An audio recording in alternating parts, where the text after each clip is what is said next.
Magandang umaga po, Major Hazel Asilo. Total, na pag-usapan po kanina yung mga Koreano, no? May nakausap na po ba kayo, mga Korean community leader, Korean embassy, tungkol sa mga recent na krimen nga po laban sa Korean nationals dito sa bansa? Diyan, particularly po Sa sa NCR, ma'am. Opo. Opo, yes po. Good morning po, sirs and ma'am.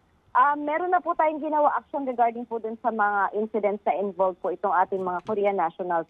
Nakipag-coordinate na po ang ating Southern Police District dun sa kanilang embassy para po ma-inform po sila dun sa naging update po dun sa kaso ng Korean national po na na-hold up nung nakaraan. So nagbigay na din po tayo ng information sa kanila kung ano po yung mga ano po yung ginagawa ng SPD at ng NCRPO para po matugunan po yung mga incidents na kinakasangkutan po ng ating mga foreign nationals na bilang mga victims po. Pati po yung pagpatay ng dating isang pulis, no, sa isang Korean national na si Ji Ik-jo sa loob mismo ng Camp Kramit. Actually 2016 pa po itong kasong to, pero binuksan nga po ulit ni ES Lucas Bersamin dahil nga po sa mga recent na nangyayari. Meron po ba tayong update dito?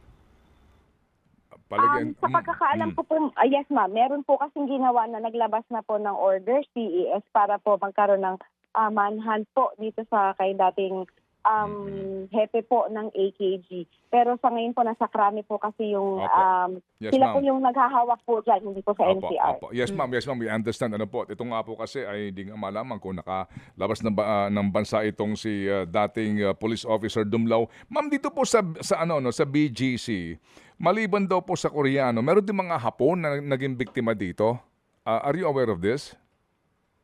Yes po, meron po tayong mga previous incidents naman po na ang mga naging victims po natin is mga Japanese nationals. So, nabigyan din po naman natin ng action ito kasi po ang isa po kasi na nagiging problem po natin is madalas po kasi na ayaw na po nilang mag-report dahil ang reason nga po is mga tourist itong ating mga foreigners na ito, itong mga Japanese nationals. So, hindi na po nila pinagtutuunan ng pansin yung pagpa-file po ng kaso. Basta lang po ang kailangan po nila is ma-report siya kahit po sa barangay para po makakuha po sila ng affidavit of loss para sa kanila mga passport na nawala. Opo, and then the corresponding travel insurance kung meron, ma'am. Pero, ma'am, Major, regardless po kung sino biktima dito, dayuhan man, o kababayan natin. Ang bottom line po dito, ma'am, is yung impression nga na, ma'am, yung pong kriminalidad sa Metro Manila ay ano ba ang eksaktong word na maaari kong gamitin, ma'am, nakababahala po para po sa amin. Naiintindihan po namin na ganyan po yung impression ng ating publiko, pero ang based po din sa records po namin dito sa NCR is kung titingnan po natin at ikukumpara last year, dun sa first 6 months ng last year is mas bumaba pa po yung krimen natin compared po na nakaraan. Bumaba po ng 779 na incidents po from 3,368 nung nakaraang taon ng November 23 to May 23 ng 2024. Oo nga po, bumaba nga daw po ng 23%, ano po, Major? Yung inyong crime rate. Yes, ma'am. Sige po, pero yun nga, kahit na po ano pa ang datos ang ating pong ipangalandakan, pero kapag ganito nga po yung mga balita and broad daylight po, nakikita natin na riding in tandem umaatake, para nabubura itong accomplishment na ito eh. Ano ang proactive stance dito ng NCRPO chief natin sa mga pangyayaring ito? Ano pong ginagawa niyong pananggalang para hindi po mangyari ito?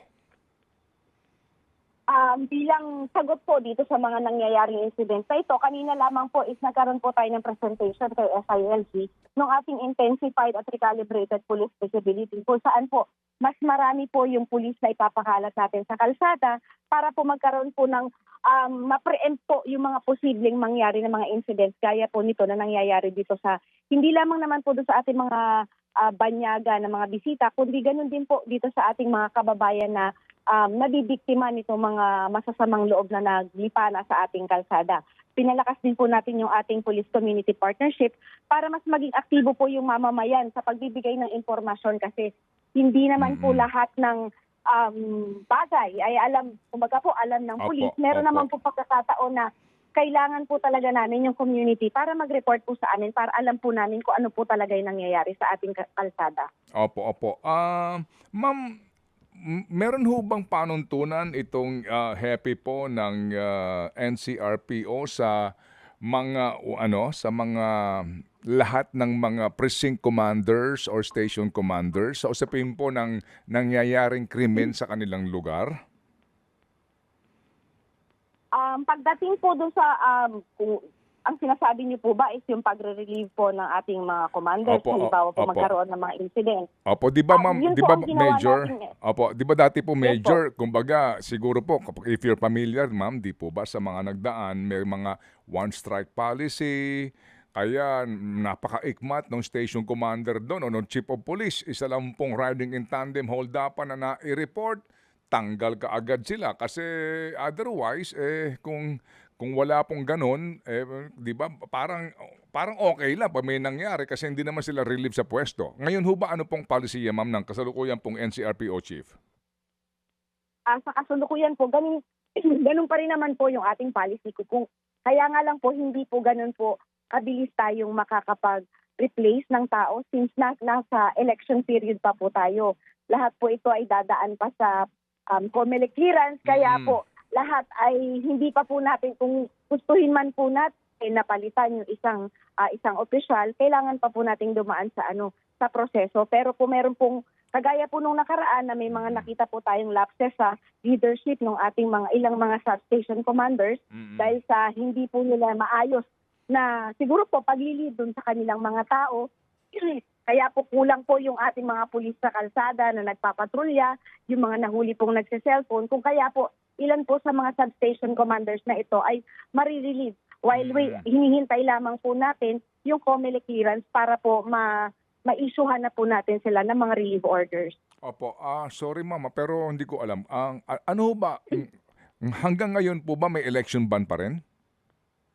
Yes po, hanggang ngayon po meron pa pong election ban, hindi pa po kami pwedeng mag-replace at mag-reassign po ng mga personnel. Opo, pero kung meron pong election ban, there's such a thing as an exemption to the ban, di ba? Meron po tayong tinatawag na admin relief. Yes. Kung lang po na agad-agad din naman po na nare-relieve yung ating mga commanders kung sakali pong makikita po na meron po silang lapses dun sa kanilang mga tungkulin. Sige po. So ma'am, ano po na lang siguro masasabi po ninyo ma'am sa ating mga kababayan na nababahala doon po sa mga magulang, doon po sa mga alam niyo ho yun, yung ating mga mamamayan kasi dito po, wag natin pag-usapan ng mga turista. Tayo mismong mga mamamayan, kapag po may gantong reports at mga pangamba, hindi rin po maganda, no? Oo, na nangangambang yung mamamayan. Ano po ang inyong mensahe po sa kanila, ma'am? Opo. Nais po namin bigyan din na hindi po namin sinusukat ang protection batay sa lahi o nasyonalidad. Ang NCRPO po ay naninindigan na Pilipino man po o banyaga ay pantay-pantay po sa pinangangalagaan ng ating batas.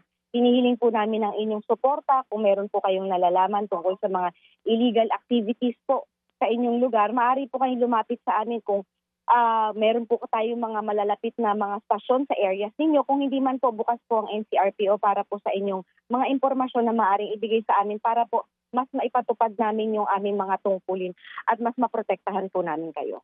Sige po. So ma'am, salamat po na marami. Major Hazel, pakisabi na lang po kay General Aberin na kami po'y umaasa po nga dito po sa inyong mga sinasabi na ito na ipapatupad para po mabawas-bawasan po lamang itong ganito pong uri ng riding in tandem operation. Salamat po, Major. Maraming salamat din po. Apo, thank you.